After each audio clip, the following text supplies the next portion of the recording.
la prière, la prière. Il y a des erreurs, subhanallah, qu'on voit, subhanallah, tout le temps, mais surtout le jour du vendredi. Il y a des choses à éviter, mais je vais en citer 2, voire 3. Des erreurs, subhanallah, voire même des péchés, que beaucoup de frères, subhanallah, et de sœurs, la ilaha illallah, qu'Allah nous fasse comprendre l'islam. La première chose, tu vois des gens aller à la mosquée tous les jours, mais surtout le jour du vendredi, prier, mais la personne est sale, n'est pas propre. Subhanallah. Des fois, il y en a qui mettent des habits aussi sales. Tu viens à la mosquée avec des habits sales, des habits du boulot qui, des fois, subhanallah, habille-toi convenablement, proprement. Tu as un rendez-vous énorme pendant un jour, le meilleur des jours, Yawm al-Jumu'ah, avec le créateur des cieux de la terre.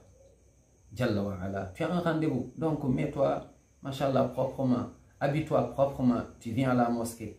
Mashallah. Mais il y a des gens, tu les vois s'habiller. Des fois, chez les hommes, tu vois même des fois avec des pantalons déchirés. Il y a les cuisses, il y a les parties intimes des fois qui apparaissent. Tu risques de perdre, subhanallah, ce rendez-vous noble. Tu risques de perdre ta prière. Donc, sois propre. Habille-toi, mashallah, avec un accoutrement très joli, très propre, parce que tu as un rendez-vous, le meilleur des rendez-vous, la prière, la prière, la prière. La deuxième erreur, voire le deuxième péché que beaucoup font, malheureusement, tu vas à la mosquée, ils vont laisser leur téléphone sonner, ou bien ils vont, subhanallah, aller à la mosquée. Quand tu fais la prière, éteins ton téléphone. Quand tu es même chez toi, tu pries, éteins la télé, éteins la radio, éteins les connexions, éteins ton téléphone.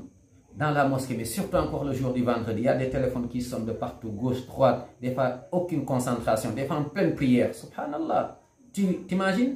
Tout ce fardeau, tu dois porter ça. Yawm al-Qiyamah, que diras-tu Allah subhanahu wa ta'ala? Tu as négligé ta prière, mais malheureusement encore, tu as gêné des gens, tu as causé des péchés, subhanallah. Les gens, la concentration dans la prière est tellement difficile. Les gens se concentrent, mais c'est la musique. On dirait des boîtes de nuit. C'est malheureux. C'est malheureux.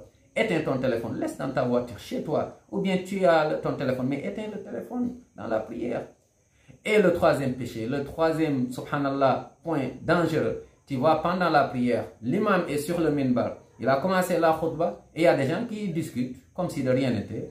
Et il y en a même qui se connectent avec leur téléphone. Il y en a qui saluent des gens. Ça va, bonjour, comment tu vas? Ça va? Ça va, ça va. Subhanallah, c'est interdit, c'est haram. L'imam fait la khutbah, on ne fait rien. Même ouvrir le Coran et lire, c'est interdit. Même faire des azkars, c'est interdit, à plus forte raison. Et tu vois, l'imam fait sa khutbah.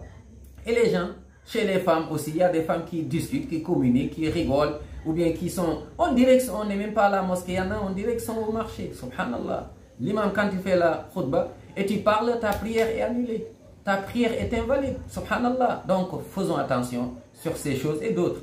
Qu'Allah nous fasse comprendre l'islam. Qu'Allah nous compte parmi ses vrais serviteurs qui l'adorent, qui lui obéissent. Masha'Allah. Et qui font ce qu'il nous demande, comme il nous le demande. Et comme nous l'a enseigné le prophète alayhi salatu wassalam. Allahumma amin ya rabbal alamin.